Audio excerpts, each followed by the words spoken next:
교통 이슈를 짚어봅니다. 위클리 교통 이슈 김경배 교통전문위원과 함께하죠. 안녕하세요. 네, 안녕하십니까. 오늘은 어떤 소식 전해주실 건가요? 어린이 안전 탑승 사고로 35명이 숨지면서요. 카시트 사용은 필수가 됐지만 대중교통에 장착되어 있는 이점식 좌석 뒤로는 사용이 불가능하고요. 네. 또 잠자는 아이는 위험할 수 있다는 소식을 준비해봤습니다. 안전 탑승을 위해서 카시트를 의무화했고요. 뒷좌석에 태워야 더 안전하지만요. 너무 오랜 시간 앉으면 위험할 수도 있다. 이런 말씀인가요? 맞습니다. 체격에 맞는 카시트라 할지라도요. 앞좌석이 아닌 뒷좌석에 장착하는 게 더 안전하고 네. 또 목을 가눌 정도가 돼야 안전도가 높아지기 때문에 나온 얘기입니다. 미국 캔자스시티 의대가 분석한 카시트 착용에 대한 어린이 사망 원인을 보면요. 차가 아닌 집에서도 잠들어 있을 때 사망사고가 가장 많았다고 합니다. 네. 또한 카시트는 침대가 아니라는 점도 강조한 이런 채플이 콜빈 박사 지적은요. 볼보 자동차 야콥슨 박사의 카시트 안전 착용과도 맥락을 같이 하고 있습니다. 목을 가누지 못하는 아기에게는요. 이 누이는 형식의 안전 장구를 사용을 하지만요. 네. 착석이 가능해도 큰 충격을 피하는 운전이 중요하겠다라는 생각이 듭니다. 맞습니다. 신체 구조상 영유아의 어린이는요. 머리는 무거운 반면에 정작 네. 목 근육은 좀 성숙되지 않았습니다.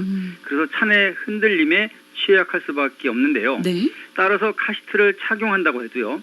잠이 든다면 급정차나 사고 충격 대비 능력을 상대적으로 약화시키는 원인이 된다는 겁니다.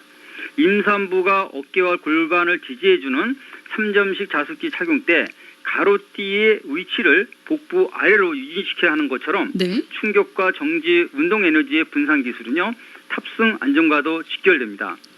전방형 카시트보다 충돌 장력을 무려 7배 정도나 낮춘 이런 후방형 카시트 탄생도 뒤를 향해서 앉아서 출발하는 우주 비행사 좌석에서 시작됐다고 합니다.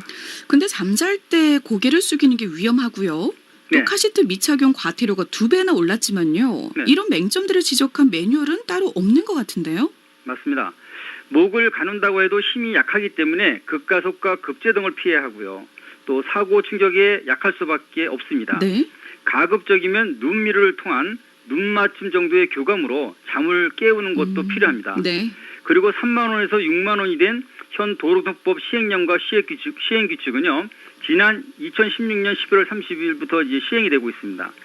당시 교통사고로 응급실에 내원한 6세 미만 어린이 3,240명을 조사했던 보건복지부도요.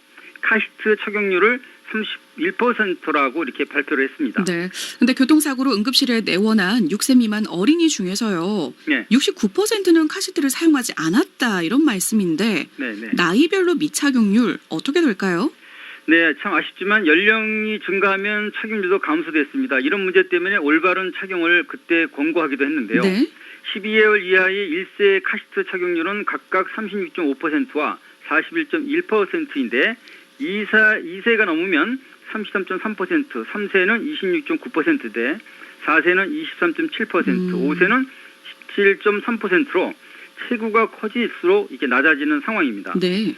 미착용 사고는 외상성 머리 충격과 또 중상해 위험이 2배 정도가 커지는데 예쁜 옷을 잘 사입혀도 카시트 재구매는 잘 안 하는 것 같아서 참 문제입니다. 네. 하지만 빠른 성장만큼 카시트 규격도 커져야 자녀의 소중한 목숨도 보호할 수 있다는 걸 잊지 말았으면 좋겠습니다. 네, 맞는 말씀입니다. 자, 그런데 사고 비율이 높은 대중교통 같은 사업용 차도 있잖아요. 네, 이런 곳에서는 카시트 장착이 어렵다는 이유로 네. 법은 있지만은 단속은 없는 상황이잖아요. 맞습니다. 아마 단속하게 되면 굉장히 큰 그죠? 혼란이 일어날 수밖에 없는데요. 네. 운행거리와 횟수는 사고가 무관하지 않습니다. 때문에 대중교통은 좌석 뒤에 전좌석 착용처럼 확대됨이 마땅한 거죠. 네. 먼저 3점식인 승용차 좌석 뒤에 맞게 제작되는 그런 장착 방법부터 바꾸는 것이 아마 시작이 아닌가 싶고요. 그래서 2016년 9,830명의 어린이가 탑승 사고를 당하면서 35명이 숨졌고요. 2017년에는 19명이 희생됐기 때문에 차체가 높은 고속버스의 2점식 좌석 뒤도 허리 부분만 감싸 안는 이런 단점 때문에 네. 3점식으로 격상이 되면 더 좋을 것 같습니다. 그리고 3점식을 하게 되면요. 어린이의 엉덩이를 높여주는 부스터로 간단하게 키 높이를 조정할 수 있기 때문에 네. 어린이 안전을 포괄적으로 지킬 수 있습니다. 이런 어떤 조율이 좀 필요할 것 같다라는 생각도 듭니다. 네, 자, 근데 택시 고속버스 2개월 단속 유예가요. 지난해 9월로 끝났습니다. 그죠? 네, 이 맞습니다. 때문에 지금 고속버스나 택시도 더 이상 예외는 아니지만요. 네. 이게 또 실천이 어렵다고요. 맞습니다. 지난 2016년이죠. 9월 부산에서 어린이 21명이 탄 유치원 버스가 빗길에 넘어졌지만 네. 좌석 뒤 착용으로 큰 부상이 없었다. 이런 발표가 있습니다. 체구가 작은 어린이에게는 이런 카시트가 분명히 필요합니다.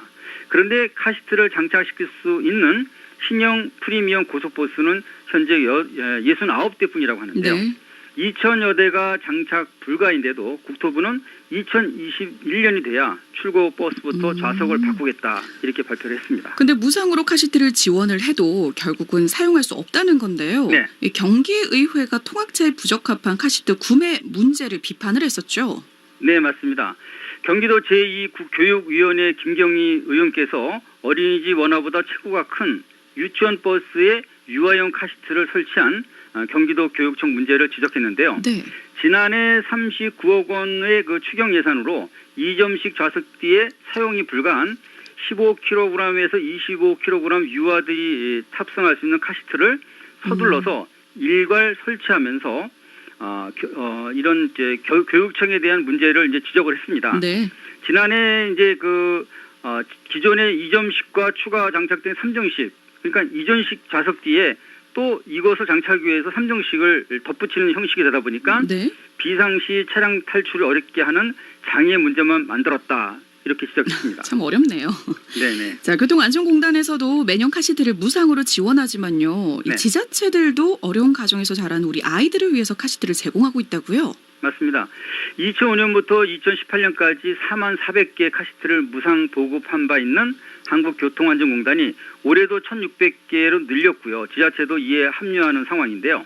동해시가 사회적 배려계층에 대한 경제적 부담과 또 교통사고 예방용으로 카시트 34개를 전달 중에 있습니다. 네. 그리고 춘천시 정부도 160개의 계획을 수정해서 23개를 더 추가했고요.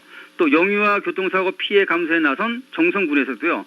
40개 보급 계획을 124개로 늘렸습니다. 네. 계속해서 좀 늘려갔으면 좋겠습니다. 맞습니다. 오늘 말씀 여기까지 듣겠습니다. 네, 감사합니다. 네, 고맙습니다. 지금까지 김경배 교통전문위원과 함께했습니다.